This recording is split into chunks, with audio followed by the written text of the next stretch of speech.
Stadium থেকে চালিয়ে বাইরে নিয়ে যাওয়া হচ্ছে লাল টুকটুকে চেরি গাড়িটা। সাগরিকায় অজিদের বিপক্ষে 3 ম্যাচ টি-20 সিরিজে হোয়াইট ওয়াশ হয়েছে বাংলাদেশ। তৃতীয় ম্যাচের প্রেজেন্টেশন শেষের দৃশ্য এটা। কিন্তু সবার মনে একটা প্রশ্ন জাগতে পারে, এই গাড়িটা তো সিরিজের মোস্ট ভ্যালুয়েবল প্লেয়ারকে দেওয়ার কথা ছিল, তাহলে কেন কাউকে গাড়িটা উপহার না দিয়ে ফিরিয়ে নিয়ে যাচ্ছে গাড়ি কোম্পানি?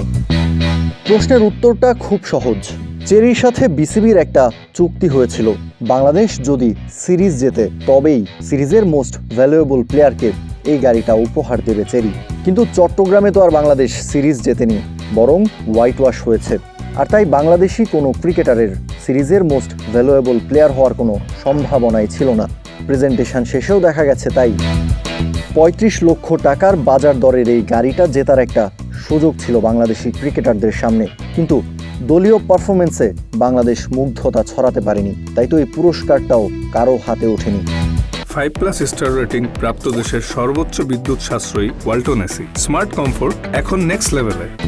তবে ঠিক এর বিপরীত চিত্র দেখা গিয়েছিল মিরপুরের হোম অফ ক্রিকেটে।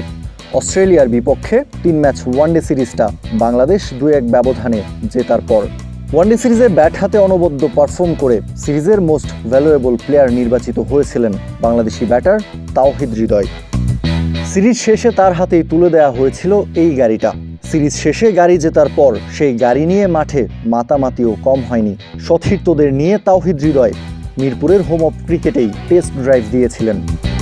ড্রাইভিং সিটে তিনি নিজেই ছিলেন, আর তার প্যাসেঞ্জার হিসেবে পেছনে বসেছিলেন তারই সতীর্থ সৌম্য সরকার, নাজমুল শান্তরা। মূলত বাংলাদেশি ক্রিকেটারদের পারফরমেন্সকে আরও ভালোভাবে মূল্যায়ন করতেই এই পুরস্কারের ব্যবস্থা রেখেছে বিসিবি। ওয়ানডে সিরিজে দারুণ পারফর্ম করে গাড়িটা জিতে নিয়েছিলেন তাওহিদ হৃদয়। এরপর দেখা গেছে চট্টগ্রামে টি-20 সিরিজেও ব্যাট হাতে আলো ছড়িয়েছেন তিনি। বিসিবি এবং চেরির লক্ষ্য এটাই, পুরস্কৃত করার মাধ্যমে ক্রিকেটারদের পারফরমেন্সকে আরও ভালো করা। কিন্তু চট্টগ্রাম সিরিজে ৩৫ লক্ষ টাকার এই গাড়িটা জেতার সুযোগটা একরকম হাতছাড়াই করেছে বাংলাদেশ ক্রিকেট দল। তাই তো সিরিজ শেষে গাড়ি নিয়ে কোনো মাতামাতি নেই।